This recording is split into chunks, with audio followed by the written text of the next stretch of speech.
What's up, guys? Game Nut here, and welcome back to some more Madden 16 Ultimate Team. And today for you guys, we are going to be continuing further on here in our first season of Ultimate Team. But as always, before we get into the gameplay, we have some stuff to go ahead and talk about that we actually did with our team. So, as you guys can see on your screens right here, Promo Pro Pack and a Playmaker Pack. Now, if you guys didn't know, I did get the deluxe edition of this game, which means I get these packs, and I completely forgot when I first got this game to go ahead and open up my case, that piece of paper that's in the front of it, and flip it over and redeem my code. Now, I'm a little bit late on this, but I guess you know what? Better late than never, right, you guys? So, you already know out of this Playmaker Pack, we're getting a high overall elite card. Now, we could have gotten OBJ, Antonio Brown, Rob Gronkowski, but out of ours, we get Patrick Peterson, 88 overall cornerback, and I'm actually really happy about getting this guy because you all know this year in Madden, everyone just loves the aggressive catch, and they abuse it. So I'm really hoping Patrick Peterson can go ahead and help me this year and stop those aggressive catchers against me. So moving forward, our 3 Pro Packs. Now, if you guys didn't know, also with the deluxe edition of the game, throughout the span of 12 weeks, you get 3 Pro Packs per week. Like I said, for the span of 12 weeks, which is 36 Pro Packs. Now, I mean, who wouldn't want 3 free Pro Packs a week to go ahead and open up? In total, like I said, 36 packs. So our first round of Promo Pro Packs, you guys can see right here, we're not really getting anybody, but of course, if we don't get an elite card, we can always go ahead and sell all the goodies we get out of this. Every single player, the playbooks, uniforms, stadiums, and if we do get an elite player, obviously, they're going to help out our team massively. So, as you guys can see right here, into the second pack, we actually get KJ right outside linebacker, 82 overall, and I'm happy about getting this guy as well. He's going to go ahead and start for our team. 80 speed, 92 tackling, 88 hit power. This is actually a really solid right outside linebacker, you guys. So definitely happy about getting a starter in a free Pro Pack for us. So moving forward into the last Pro Pack, you guys can see over here we get Vic Beasley Jr., but that's okay because he is a 72 overall gold. We are definitely guaranteed another gold in this pack. And as you guys can see right here, here he is, Nate Solder, 79 overall left tackle, and he's actually going to be going ahead and starting for our team as well. Now, one day when I logged on the Ultimate Team, you guys could see right here, customer service grant, 7,500 coins. I don't know what it was for, but you know what? Thank you, EA. I will take your free 7,500 coins that you just granted me. So, moving forward, once again, you guys can see all these packs that I have, and this is actually from doing the Journey solo challenges. And I'm not going to open up these packs in this episode. I'm actually saving it for when some content drops that, you know, like a player that I really want to try and pull. I'm going to save those packs for then, as well as going to save them until I can get all of the packs from the Journey solos, which I'm actually almost done. I only have a few of them left, but it's been so long since I've done an Ultimate Team episode.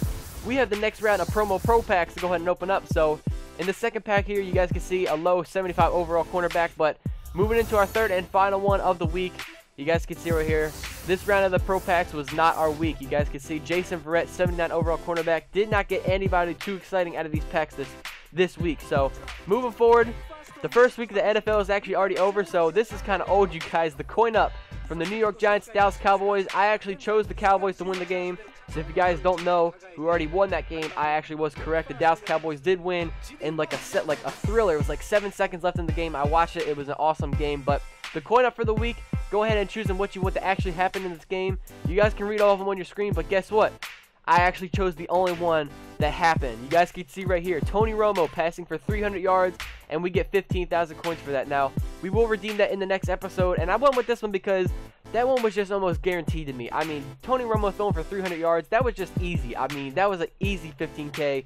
If you passed up on that and went for something crazy like the high gambling one, I mean, that's you. But I was going for the one that I knew like 100% was going to happen. So we just got ourselves 15,000 free coins for doing that coin up. Now, looking at my team before we actually go into this gameplay, you guys can see right here just a couple of additions. The offense is pretty much looking the same. We have Patrick Peterson, the new leader on the defense down there at the cornerback #1 position, as well as KJ Wright, who was popped in there. Now, moving forward, we are 1-0 in the season, and as we go into this game, look at my opponent. 3 legends on his team. I mean, why does this happen to me? Why do I get matched up against an opponent who has 3 legends? And that's just 3. I mean, we couldn't even see if he had a 4th one at that. So my opponent is starting off this game by receiving the ball. And I mean, I don't know what to expect. I mean, my opponent had some great players in the load-up screen that you could see. So my opponent actually has the new Tyrod Taylor, the football outsider, at the quarterback position. And already, he is throwing some dots. And he's going with the no-huddle early in this game. So moving forward on the 1st and 10, again, finding a wide open Deshaun Jackson.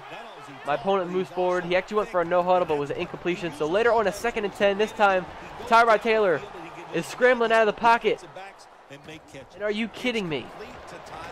That accurate of a pass on that insane scramble and a throw on the run, I mean, I don't even know what just happened. So later on, a 2nd and goal, my opponent goes to his tight end, and he just walks in for a touchdown, and it's just easy as that. So my opponent did not take much time off of the clock to go up 7-0 on me. So starting off my drive, Todd Gurley on a 1st and 10 breaks a tackle, but is actually caught from behind by another defender. So my opponent wants to go with a no huddle early in this game. I'm going to do the same to you. You guys can see Peyton Manning, our newly acquired pickup that we got out of our last bundle opening, and he makes a dot to Dwayne Bowe, who gets caught from behind, and we get a nice 46-yard reception early in this game. That is definitely the way that we want to come back and strike after my opponent was going with the no huddle. So after being sacked on a 3rd and 22, we're going with the aggressive catch. And did you guys actually just see what happened, what my opponent did? If we take a look at that, this is the first of many appearances you guys are going to see this in this game. My opponent was just so ridiculous with the way that he played.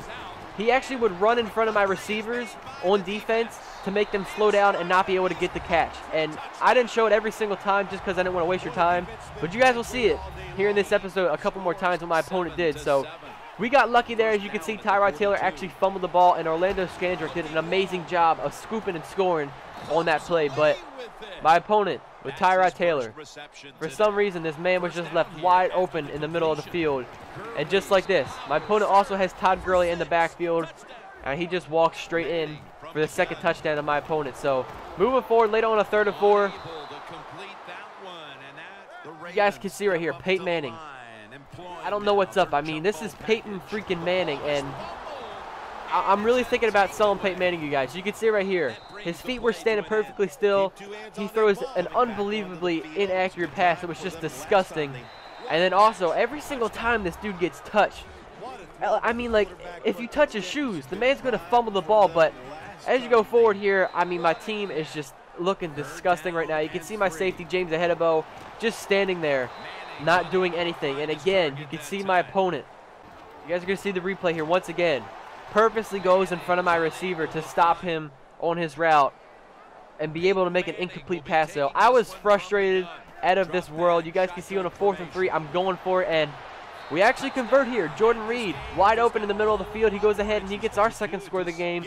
And we are now trailing by 7 points. It is 21-14, but you can see my opponent, we're skipping a little bit forward. He's just trailing down the field, and I mean, Emmanuel Sanders, another touchdown for this man. He is just absolutely destroying us in this game. But moving forward, we are now down 2 scores. Peyton Manning, what? Have you guys actually ever seen that, an intentional grounding call? I mean, you've got to be kidding me. My team is just looking piss poor this game. And after, you know, just being screwed over so many times with incompletions, my opponent just doing that cheese on me, running in front of my receivers, I end up throwing an interception. But you guys actually saw we were able to get a safety on him, so we could come back. But again, I couldn't do anything. I actually throw an interception. But moving forward later into the game, you guys can see right here, Peyton Manning, again, a really inaccurate pass with a wide open Kenny Stills. And that's actually going to go ahead and end this game, you guys. Now, I know it wasn't that great of a gameplay, but I couldn't do much about it. I know it's been a long time since I did an Ultimate Team episode, you guys, but I'm getting back into things. If you guys don't know, I am back in college, so things are slowly starting to get back into making episodes and whatnot. But that's going to be the end of this episode, you guys. I'm sorry it was such a bad gameplay. I promise you the next episode is going to be great. We're going to have some new players on our team, but like I said, you guys, I don't know what to do against opponents like that. I mean, first of all, he was way higher overall against us. I mean, you could see in the beginning he had 3 legends on his team already, but when he does stuff like running in front of my receivers to make them stop and not be able to make a catch, I don't know what to do, you guys. I don't know how to stop that. I just don't know what to do. So hopefully you guys all enjoyed this episode of Ultimate Team. The episodes are going to be pumping out much faster. I promise you guys. I'm going to be getting back into the grind. I'm making some videos for you guys. I promise you guys. I promise.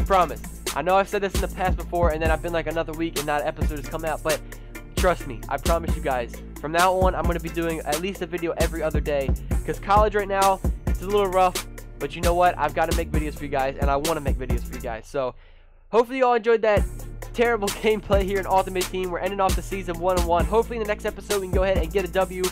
But anyway, guys, hopefully you all enjoyed the episode. If you did, be sure to smash that thumbs up button, and I will catch you guys in the next one. Peace out, guys.